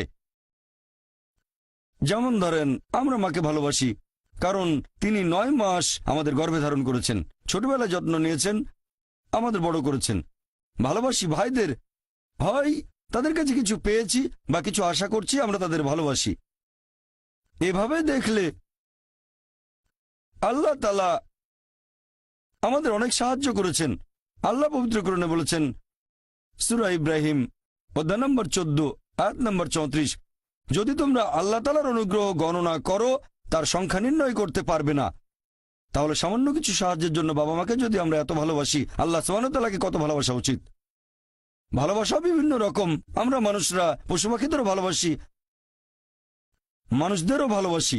তবে পশু পাখির প্রতি আমরা যে ভালোবাসা দেখাই সেটা একটু আলাদা ধরনের। মানুষের প্রতি মানুষের ভালোবাসার চেয়ে একটু আলাদা। একইভাবে আল্লাহ সুবহানাহু ওয়া তাআলার প্রতি ভালোবাসা, এটা মানুষের প্রতি মানুষের ভালোবাসার চেয়ে বেশ আলাদা হবে। এটার অবস্থান অনেক উপরে। আল্লাহর প্রতি ভালোবাসা আরও উপরে। পবিত্র কোরআনে বলা হয়েছে, সূরা ফাতিহা অধ্যায় নম্বর 1 আয়াত নম্বর 5, ইয়াকা নাবুদু ওয়া ইয়াকা নাস্তাইন, আমরা তোমার ইবাদত করি, তোমারই সাহায্য চাই। আমরা শুধু আল্লাহর ইবাদত করব, অন্য কারো নয়। পবিত্র কোরআনে সূরা গাফির অধ্যায় নম্বর 40 আয়াত নম্বর 60, তোমরা আমাকে ডাকো, আমি তোমাদের ডাকে সাড়া দেব। পবিত্র কোরআনে সূরা বাকারা অধ্যায় নম্বর 2 আয়াত 186, যে হে নবী, আমার সম্পর্কে তারা তোমাকে প্রশ্ন করলো, তাদের বলো আমি তাদের নিকটেই, আর তাদের ডাকে সাড়া দেই আমি। তাহলে ইবাদতের সব কাজ হবে শুধুমাত্র আল্লাহ সুবহানাহু ওয়া তাআলার জন্য, অন্য কারো নয়। আল্লাহ একমাত্র উপাস্য, যাকে ইবাদত করা উচিত, অন্য কেউ না। আসুন এবার আমরা সৃষ্টির পেছনের উদ্দেশ্যটা আরেকটা দৃষ্টিভঙ্গি থেকে দেখি। এটা হলো মানুষের দৃষ্টিভঙ্গি, যে এই পৃথিবীতে আমাদের অস্তিত্বের পেছনের উদ্দেশ্যটা কি। আল্লাহ আমাদের বানিয়েছেন, পৃথিবীতে পাঠিয়েছেন, এখানে আমাদের প্রয়োজনটা কি, আমাদের এই অস্তিত্বের উদ্দেশ্যটা কি। আল্লাহ এর উত্তরে বলেছেন, সূরা মুলক অধ্যায় নম্বর 67 আয়াত নম্বর 2, আল্লাহ বলেছেন, আল্লাযী খালাকাল মাউতা ওয়াল হায়াতা, যে আল্লাহ সৃষ্টি করেছেন মৃত্যু ও জীবন পরীক্ষার জন্য। কে তোমাদের মধ্যে কর্মে উত্তম? আল্লাহ সৃষ্টি করেছেন জীবন ও মৃত্যু পরীক্ষার জন্য। কে তোমাদের মধ্যে কর্মে উত্তম? আল্লাহ পবিত্র কোরআনে বলেছেন, সূরা আলে ইমরান অধ্যায় নম্বর 3 আয়াত 185, আল্লাহ বলেছেন, কুল্লু নাফসিন যায়কাতুল মউত, প্রত্যেক জীব মৃত্যুর স্বাদ গ্রহণ করবে, আর চূড়ান্ত বিচার হবে রোজ কিয়ামতের দিনে, যাকে সেদিন দোজখ থেকে রক্ষা করা হবে আর বেহেশতে দাখিল করা হবে, সেই পৃথিবীর উদ্দেশ্য অর্জনে সফল কাম। কারণ এই পার্থিব জীবন ছলনাময় ভোগ ব্যতীত আর কিছুই নয়। তার মানে এই পৃথিবীতে আমাদের ইহকাল, এটা পরকালের জন্য একটা পরীক্ষা। যদি আল্লাহ সুবহানাহু ওয়া তাআলার আদেশগুলো মেনে চলেন তাহলে পরকালের জীবনে বেহেশতে যেতে পারবেন, আর আদেশগুলো না মানলে বেহেশতে যেতে পারবেন না, দোজখে যাবেন। তাহলে এই জীবন আমাদের অস্তিত্বের পেছনের উদ্দেশ্য, আল্লাহ বলছেন, পরকালের জন্য পরীক্ষা। আর আল্লাহ পবিত্র কোরআনে বলেছেন সূরা আনকাবুত অধ্যায় নম্বর 29 আয়াত নম্বর 2 যে তোমরা কি মনে করো আমরা ঈমান এনেছি এটা বললেই তোমাদের ছেড়ে দেওয়া হবে? তোমাদের অবশ্যই পরীক্ষা নেব। যদি শুধু মুখে বলেন আল্লাহকে বিশ্বাস করি, আমি একজন মুসলিম, আমি একজন মুমিন, এটা বললেই আল্লাহ ছেড়ে দেবেন? এখানেই পরীক্ষা শেষ?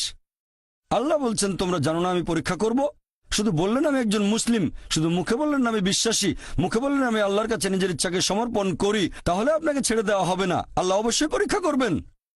আল্লাহ পবিত্র কোরআনে বলেছেন সূরা বাকারা অধ্যায় নম্বর 2 আয়াত নম্বর 155 আমি অবশ্যই তোমাদের পরীক্ষা করব ক্ষুধার ভয় দিয়ে, জীবন আর ধন সম্পদের ক্ষয়ক্ষতি দিয়ে এবং ফল ও ফসলের ক্ষয়ক্ষতি দিয়ে।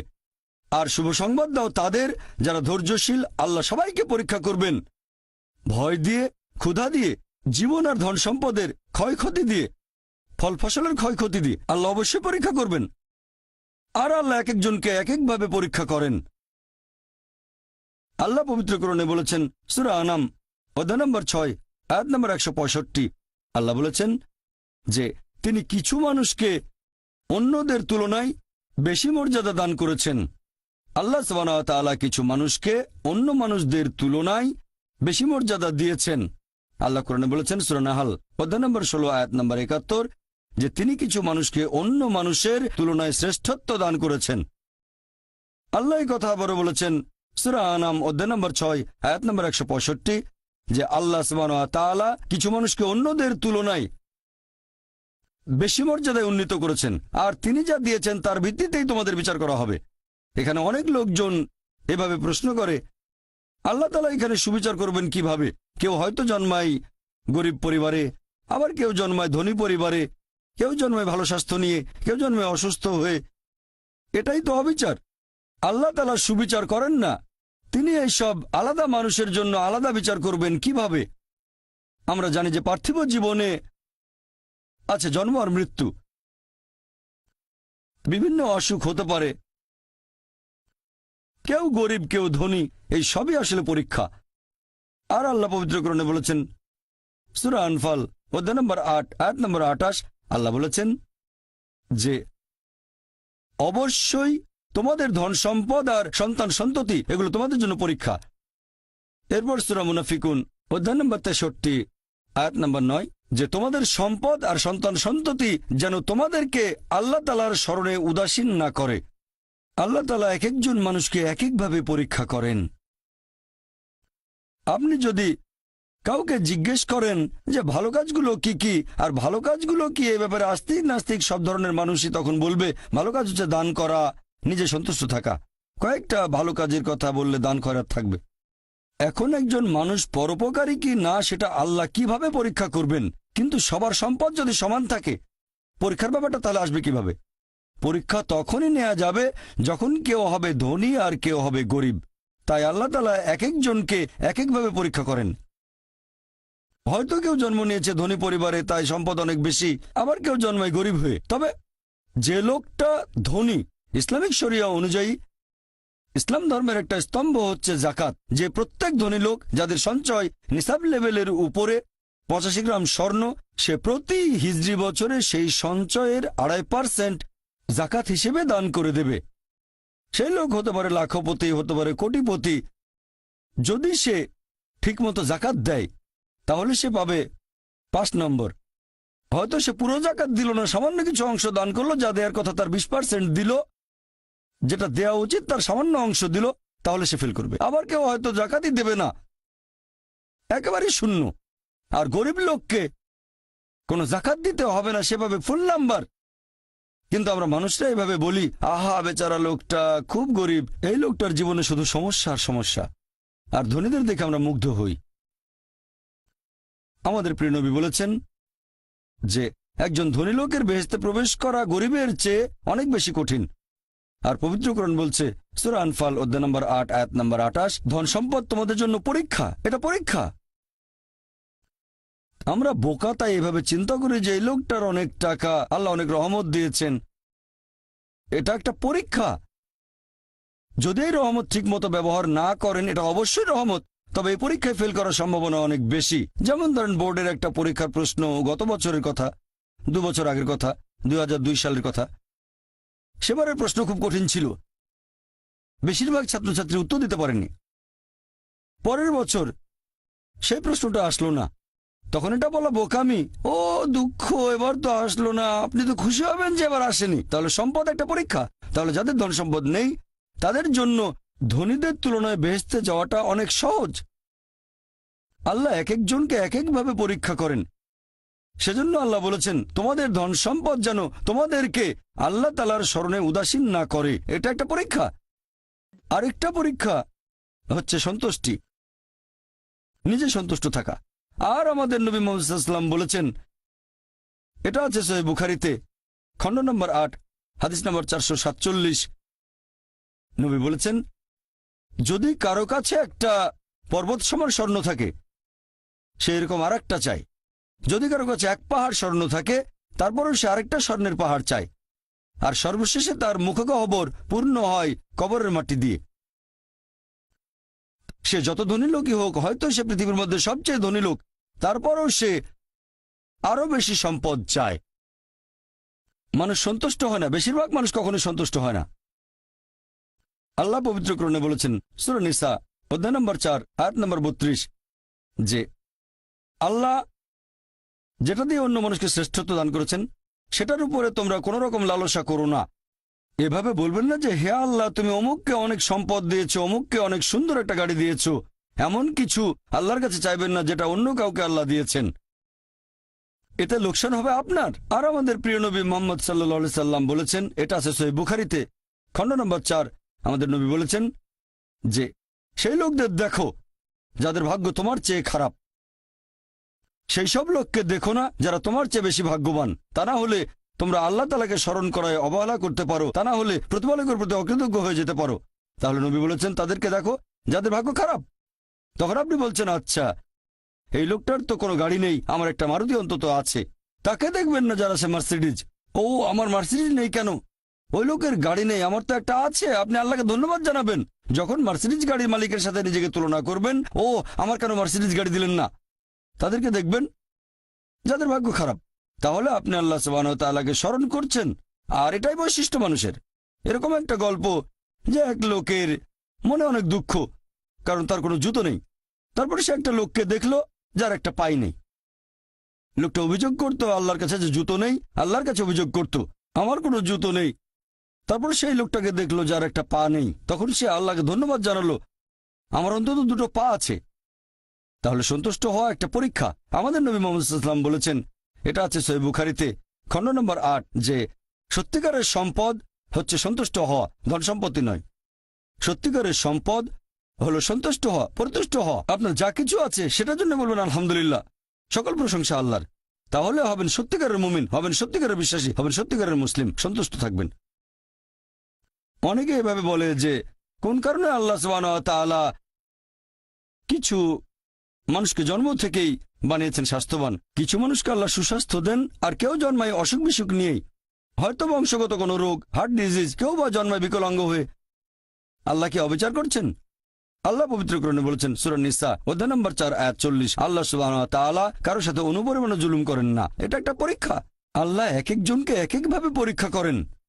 এরকম হতে পারে যে শিশু এখন জন্মাচ্ছে সে সময় মাসুম, নিষ্পাপ, তার কোনো দোষ নেই। আর পবিত্র কোরআন বলছে সূরা আনফাল অধ্যায় নম্বর 8 আয়াত নম্বর 28 যে তোমাদের ধন সম্পদ আর সন্তান সন্ততি তোমাদের জন্য পরীক্ষা।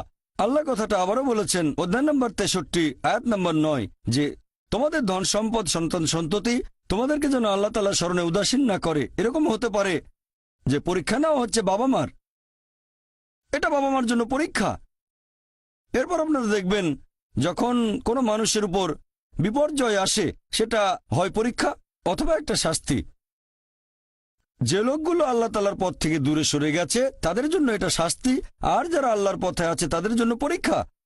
হতে পারে যে বাবা মা খুব ভালো মুসলিম, 5 ওয়াক্ত নামাজ পড়েন, হয়তো জাকাত দিয়েছেন, হজ পালন করেন, রমজান মাসে রোজা রাখেন, আল্লাহ তাদের একটা সন্তান দিলেন জন্ম থেকে যার হার্টে সমস্যা।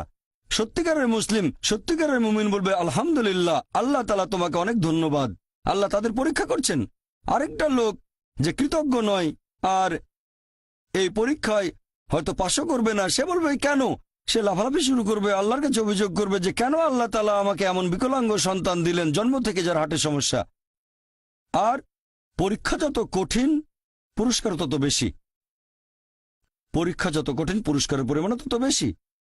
যেমন ধরেন আপনি পরীক্ষা দিচ্ছেন বিএ ডিগ্রি এক্সামিনেশন, যদি পাশ করেন তাহলে আপনি graduate, BA graduate in arts. তবে যদি এমবিবিএস পরীক্ষায় পাশ করেন তাহলে গ্র্যাজুয়েট হবেন, নামের আগে ডক্টর বসাবেন, ডক্টর। কিন্তু এমবিবিএস পরীক্ষায় পাশ করা এটা বিএ পরীক্ষায় পাশ করার চেয়ে অনেক বেশি কঠিন। তাহলে পরীক্ষা যত কঠিন পুরস্কারও তত বেশি। হতে পারে আল্লাহ এই বাবা মাকে সাধারণ বেহেশতে পাঠাতে চান না, পাঠাবেন জান্নাতুল ফেরদৌসে। তারা ধার্মিক, তারপরও আল্লাহ তাদের বেশি পুরস্কার দিতে চাচ্ছেন। আর এই কারণে আমাদের প্রিয় নবী মুহাম্মদ সাল্লাল্লাহু আলাইহি সাল্লাম বলেছেন, এটা আছে সুন্নান আল তিরমিজিতে, এক লোক জিজ্ঞেস করলো এই পৃথিবীতে কাকে সবচেয়ে বেশি পরীক্ষা দিতে হয়? নবী উত্তরে বললেন যে আল্লাহ সুবহানাহু ওয়া তাআলার সকল নবী রাসূলকে সবচেয়ে বেশি পরীক্ষা দিতে হয়। এরপরে যারা নবী রাসূলগণের ঘনিষ্ঠ, যারা নবী রাসূলগণের মতো, তারপরে যারা সাহাবীগণের মতো। আর একজন লোকের ঈমান যত বেশি মজবুত পরীক্ষাটাও তত বেশি কঠিন। তাকওয়া যত বেশি থাকে আল্লাহ তত কঠিন পরীক্ষা দেবেন। আপনি কোথাও এমবিবিএস নিয়ে পড়াশোনা করছেন কারণ বেশি নম্বর পেয়েছিলেন এইচএসসিতে, সেজন্য এখানেও পরীক্ষা কঠিন। এমবিবিএস পাশ করাটাও বেশ কঠিন। তাহলে এখানেও নবী রাসূলগণের তাকওয়ার সাথে সাধারণ মানুষের তাকওয়ার কোনো তুলনায় হয় না। যেহেতু তারা ছিলেন নবী এবং রাসূল, তাই তাদেরকেও পরীক্ষা করা হয়েছে। কোন নবী রাসূলকে এই পরীক্ষা না নিয়ে ছেড়ে দেওয়া হয়নি। তাদের তাকওয়া লেভেল অনেক উপরে। নবী রাসূলকে অনেক বেশিবার পরীক্ষা করা হয়েছে সাধারণ মানুষের চেয়ে। আপনার বাচ্চা অনেক বেশি, অনেক কঠিন। তাহলে আপনার তাকওয়া যদি বেশি হয় আল্লাহ আপনাকে পরীক্ষা করবেন। সত্যিকারের মুমিন কোন বিপর্যয়ের মধ্যে পড়লে বলে সুবহানাল্লাহ, সকল প্রশংসা আল্লাহর, আলহামদুলিল্লাহ। সে ধরে নেয় এটা একটা পরীক্ষা। কোনো বিপর্যয় আসলে সেটা হয় একটা পরীক্ষা অথবা একটা শাস্তি। নবীগণের তাকওয়া অনেক বেশি, তাদের জন্য এটা শাস্তি না, এটা পরীক্ষা। আর তারা পাশ করেছেন। যদি কারো জীবনে কোনো ভালো কিছু ঘটে সেটা হয় একটা পুরস্কার অথবা পরীক্ষা। সম্পদ হতে পারে পুরস্কার অথবা একটা পরীক্ষা। ভালো কোনো কিছু ঘটলে সেটা হয় পুরস্কার, নয়তো একটা পরীক্ষা। অনেকে আল্লাহর পথ থেকে দূরে সরে যায়, তারপরে বলে আমাকে সম্পদ দাও, আল্লাহর সম্পদ দেন, তারপরে তারা পরীক্ষায় ফেল করে। তাহলে এই পৃথিবীতে তারা তাদের ইচ্ছে মতো আরামায়েশ করে, কিন্তু আখিরাতে শুধু ক্ষতিগ্রস্ত হয়। দান একটা পরীক্ষা, সন্তুষ্ট হওয়া পরীক্ষা, সন্তান সন্ততিও পরীক্ষা। অনেক সময় আমরা মুসলিমরা আল্লাহ তাআলার কাছে অভিযোগ করি যে আল্লাহ তোমার কাছে এত দোয়া করি তবু তুমি কবুল করো না কেন? আল্লাহ পবিত্র কোরআনে বলেছেন, তোমরা আমাকে ডাকো আমি তোমাদের ডাকে সাড়া দেব। তবে আমার আপনার ডাকে আল্লাহ সবসময় সাড়া দেন না। পরস্পর বিরোধী মনে হচ্ছে। আল্লাহ বলেছেন আমাকে ডাকো আমি সাড়া দেব, তবে অনেক সময় দোয়া করছি কিন্তু কবুল হচ্ছে না। আল্লাহ পবিত্র কোরআনে বলেছেন সূরা বাকারা অধ্যায় নম্বর 2 আয়াত 216, তোমরা যা পছন্দ করো সেটা হয়তো তোমাদের জন্য ভালো না, আর যেটা পছন্দ করো না সেটা হয়তো ভালো। তোমরা এটা জানো না, তবে আল্লাহ জানেন। উদাহরণস্বরূপ ধরেন একজন তরুণ ছেলে, বয়স হয়তো 20 বছর, সে দোয়া করছে হে আল্লাহ সুবহানাহু ওয়া তাআলা একটা বিএমডব্লিউ দিয়ে দাও। জানি না বিএমডব্লিউ নাম শুনেছেন কিনা, বিএমডব্লিউ মোটরসাইকেল। আমি চাই একটা বিএমডব্লিউ মোটরসাইকেল, খুব ভালো মোটরসাইকেল। ছেলেটা দোয়া করলো, আল্লাহ সাড়া দিলেন না। হয়তো আল্লাহ জানেন যে আল্লাহ যদি তাকে মোটরসাইকেল দিতেন সে অ্যাক্সিডেন্ট করত, পা ভেঙে ফ্র্যাকচার হতো, পঙ্গু হয়ে পড়ে থাকতো। তাহলে এখানে আল্লাহ সুবহানাহু ওয়া তাআলা তার ডাকে সাড়া দিয়েছেন সাড়া না দেওয়ার মাধ্যমে। আল্লাহ তার ডাকে সাড়া দিয়েছেন সাড়া না দেওয়ার মাধ্যমে। আল্লাহ তাকে মোটরসাইকেল দেননি কারণ সে ভালো বান্দা, সে খুব ভালো মানুষ, সে যা যাচ্ছে তা ভালো হবে না আমি জানি, কিন্তু সে জানে না, তাই আল্লাহ দিচ্ছেন না। এভাবে আল্লাহ সাড়া দিচ্ছেন সাড়া না দেওয়ার মাধ্যমে। আবার কিছু লোকজন আছে, যেমন আল্লাহ বলেছেন পবিত্র কোরআনে সূরা বাকারা অধ্যায় নম্বর 2 আয়াত 15-16, এখানে ভণ্ডদের কথা বলা হচ্ছে। আল্লাহ তাদের রশি দেবেন, তারা বিভ্রান্তের মতো ঘুরে বেড়াবে। তারা সম্পদ চেয়েছে, আল্লাহ দিয়েছেন। অনেকে আছে যারা আল্লাহর সাথে অন্য কাউকে শরীক করে, তারা বলে অনেক সম্পদ চাই, আল্লাহ তাদের সম্পদ দেন। এটা তাদের জন্য আসলে একটা পরীক্ষা। এভাবে তারা নিজেদের কবর খুঁড়ছে। তাই আমরা কখনোই হতাশ হব না। আল্লাহ তাআলা আছেন সব সময়, আল্লাহর উপর সবসময় ভরসা রাখবেন। সেই কারণেই পবিত্র কোরআন অনুযায়ী আত্মহত্যা হারাম। সূরা নিসা অধ্যায় ৪, তোমরা নিজেকে হত্যা করো না, আত্মহত্যা করো না, নিশ্চয়ই আল্লাহ পরম দয়ালু, সাহায্য করবেন, তার উপর ভরসা করবেন। যখন কোনো লোক আত্মহত্যা করে তখন মনে হবে সে অকৃতজ্ঞ, সে ভাবছে আল্লাহ আমাকে অনেক বিপদে ফেলেছে, এটা কোনো সুবিচার না, এভাবে বেঁচে থাকার কোনো মানে হয় না, তাই শেষ করে দেব।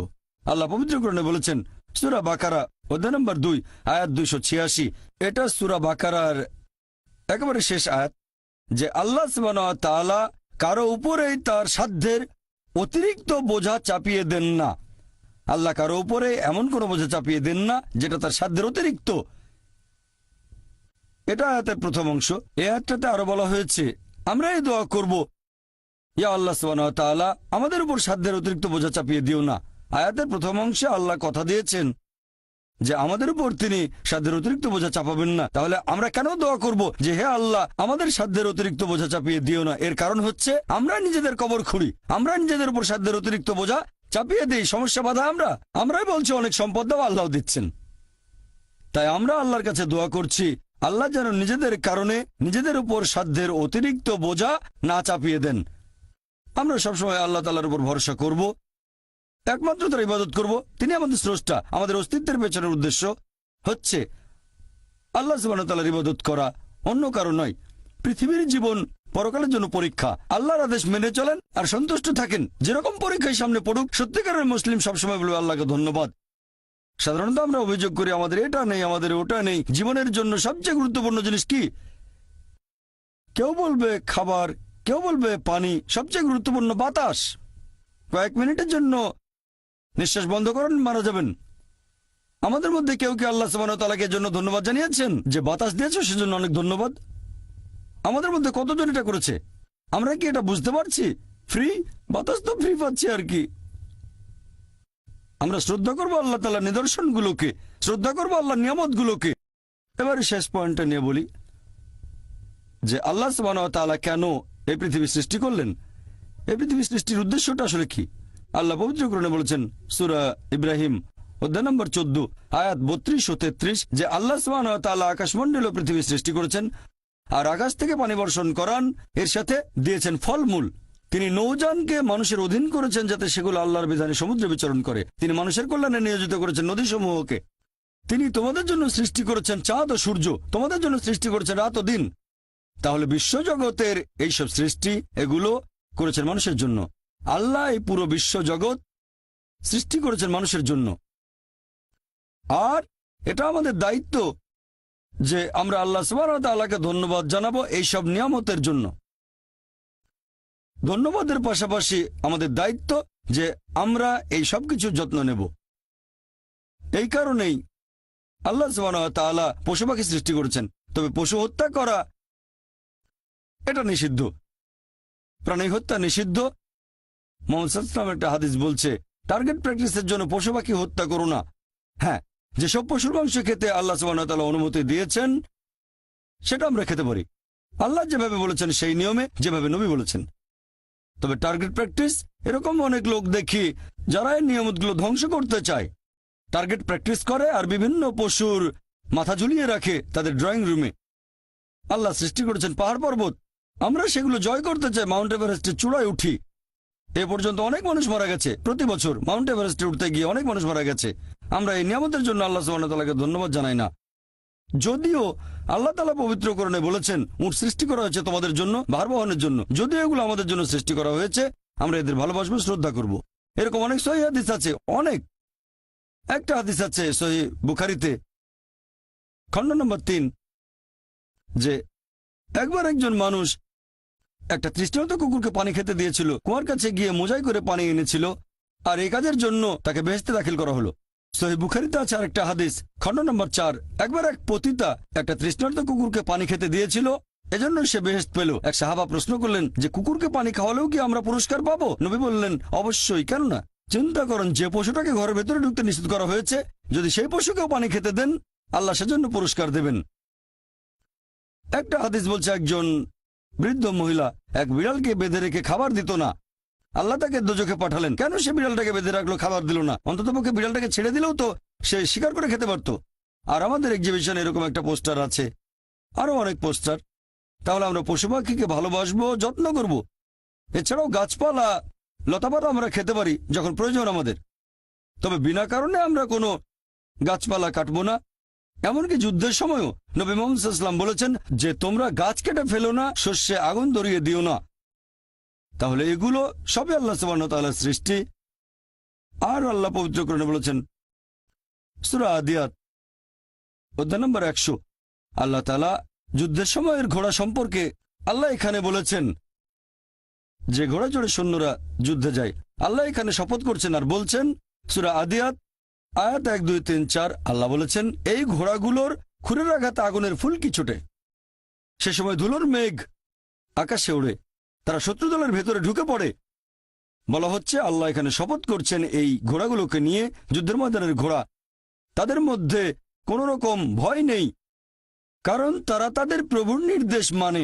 যে মানুষটা ঘোড়ার পিঠে থাকে সেই মানুষটার জন্য তারা শত্রু দলের ভেতরে ঢুকে পড়ে। শত্রুর হাতে তরবারি বা অন্যান্য যত অস্ত্রই থাকুক না কেন, সেই ঘোড়া তারপরে সামনে এগিয়ে যায়, কারণ সে প্রভুর নির্দেশ মেনে চলে। আল্লাহ এখানে শপথ করছেন এই ঘোড়াগুলোকে নিয়ে। তারপর আল্লাহ তাআলা বলছেন তবে মানুষ অবশ্যই অকৃতজ্ঞ। তার মানে যুদ্ধের ঘোড়া প্রভুর আদেশ মানতে গিয়ে মরার জন্য প্রস্তুত। এই কারণে ঘোড়াটা মারা যেতে পারে, তারপরও প্রভু আদেশ দিয়েছে বলে এগিয়ে যাচ্ছে। সামনে হয়তো অস্ত্র হাতে শত্রু দাঁড়িয়ে আছে, সামনে গেলে সে মারা যেতে পারে, তারপরে এটা প্রভুর আদেশ। তবে মানুষ যাতে অকৃতজ্ঞ, মোটেও কৃতজ্ঞ নয়। সে কারণে এই পৃথিবীর প্রত্যেকটা মানুষের দায়িত্ব হচ্ছে পৃথিবীর জীবনের এই উদ্দেশ্য পূরণ করা, যে আমাদের কোন কারণে সৃষ্টি করা হয়েছে। আল্লাহ সুবহানাহু ওয়া তাআলা আমাদের সৃষ্টিকর্তা, পরম করুণাময়, পরম দয়ালু, পরম ক্ষমাশীল, পরম ন্যায় বিচারক। তাই প্রত্যেকটা মানুষের দায়িত্ব আমরা আল্লাহ সুবহানাহু ওয়া তাআলার ইবাদত করব, আল্লাহ ব্যতীত কারো ইবাদত করব না। আর আমাদের ইহকালের এই জীবন পরকালের জন্য একটা পরীক্ষা। যদি আল্লাহর আদেশ মেনে চলি বেহেশতে যেতে পারবো, যদি না মানি পরীক্ষায় ফেল করব, জাহান্নামে যেতে হবে। আর আমরা সেই সব নিয়ামতগুলো যত্ন নেব যেগুলো আল্লাহ আমাদের দিয়েছেন। আমার লেকচার শেষ করার আগে কোরআনের একটা আয়াতের উদ্ধৃতি দিচ্ছি। সূরা আলে ইমরান অধ্যায় নম্বর 3 আয়াত 110 বলা হয়েছে, কুনতুম খায়রা উম্মাতিন উখরিজাত লিন-নাস, হে মুসলিম তোমরা শ্রেষ্ঠ উম্মত, মানব জাতির জন্য আবির্ভূত। আমাদের বলা হয়েছে খায়রা উম্মাহ, শ্রেষ্ঠ উম্মত। যখনই কোনো সম্মান পাবেন তখনই আপনাকে দায়িত্ব পালন করতে হবে। দায়িত্ব পালন না করলে সম্মান পাবেন না। আর দায়িত্বের কথা এই আয়াতেই আছে। আল্লাহ বলেছেন তা'মিরুনা বিল মারুফি ওয়া তানহাউনা আনিল মুনকার ওয়া তু'মিনুনা বিল্লাহ, কারণ তোমরা সৎ কাজে নির্দেশ দাও, অসৎ কাজে নিষেধ করো এবং আল্লাহকে বিশ্বাস করো। প্রত্যেক মানুষের দায়িত্ব হচ্ছে প্রচার করা, সে যতখানি জানে। যদি সৃষ্টির পেছনের উদ্দেশ্যটা জানেন সেটা অন্যদের বলেন। আমাদের সৃষ্টি করা হয়েছে আল্লাহ সুবহানাহু ওয়া তাআলার ইবাদত করার জন্য, অন্য কারো না। ইহকালের জীবন পরকালের জন্য পরীক্ষা। মানুষকে আহ্বান করেন সত্যের পথে, সত্যের পথে চলে আসতে বলেন। তা'মিরুনা বিল মারুফি ওয়া তানহাউনা আনিল মুনকার, অর্থাৎ মানুষকে বলবেন ভালো কাজ করতে আর খারাপ কাজ করতে বাধা দেবেন। এটা প্রত্যেক মুসলিমের দায়িত্ব, দাওয়াত দেয়া বাধ্যতামূলক। যদি আমরা সৎ কাজের নির্দেশ না দেই আর যদি মানুষকে অসৎ কাজে বাধা না দেই তাহলে নিজেদের মুসলিম বলার যোগ্য নই। বলতে পারবো না আমরা খায়রা উম্মাহ, শ্রেষ্ঠ উম্মত। কোরআনের একটা আয়াত বলে আমার লেকচার শেষ করছি। সূরা নাহল অধ্যায় 16 আয়াত 125 বলা হয়েছে, উদু ইলা সাবিলি রাব্বিকা বিল হিকমা ওয়াল মুআযিজাতিল হাসানা ওয়াজাদিল বিল্লাতি আহসান, মানুষকে তোমার প্রতিপালকের কথা আহ্বান করো হিকমত ও সদুপদেশ দ্বারা, এবং তাদের সাথে তর্ক করো, তাদের যুক্তি দেখাও উত্তম ও গ্রহণযোগ্য পন্থায়। ওয়া আখির দাওয়ানা আলহামদুলিল্লাহি রাব্বিল আলামিন। এখন আমরা শুরু করব প্রশ্নোত্তর পর্ব। অনুষ্ঠান শুরু করার আগে এই পর্বের নিয়মকানুনগুলো বলি, যাতে করে এই সীমিত সময়টাকে সঠিকভাবে ব্যবহার করতে পারি। আপনাদের সামনে 4টা মাইক, যে কোনো একটার পেছনে লাইন দিয়ে দাঁড়ান। একটা মাইক রয়েছে মহিলাদের জন্য, পুরুষদের জন্য 3টা মাইক। একটা মাইক আছে পেছনে, একটা আমার ডান দিকে আর একটা এদিকে আমার বাম পাশে। আপনারা প্রশ্ন করার সময়ে দয়া করে আপনাদের নাম এবং পেশা বলবেন। মনে রাখবেন, এখানে প্রশ্ন করবেন, কোনো লেকচার দেবেন না। তাই প্রশ্ন করার সময় আপনারা সংক্ষিপ্ত আর যথাযথভাবে করবেন। আমি ভলান্টিয়ারদের অনুরোধ করব, যারা মাইকের পাশে আছেন আপনারা দয়া করে প্রথমেই সুযোগ দেবেন অমুসলিম ভাইদের, যারা লাইনে দাঁড়িয়ে আছেন ডক্টর জাকিরকে প্রশ্ন করার জন্য। অমুসলিম ভাইয়েরা সামনে এগিয়ে আসুন। প্রশ্ন করার ক্ষেত্রে অমুসলিম ভাইদের আগে সুযোগ দেন। Good evening doctor Zakir. আমার নাম রবার্টো। আমি চেন্নাইয়ের সাবিটা ডেন্টাল কলেজে বিডিএস এর ছাত্র।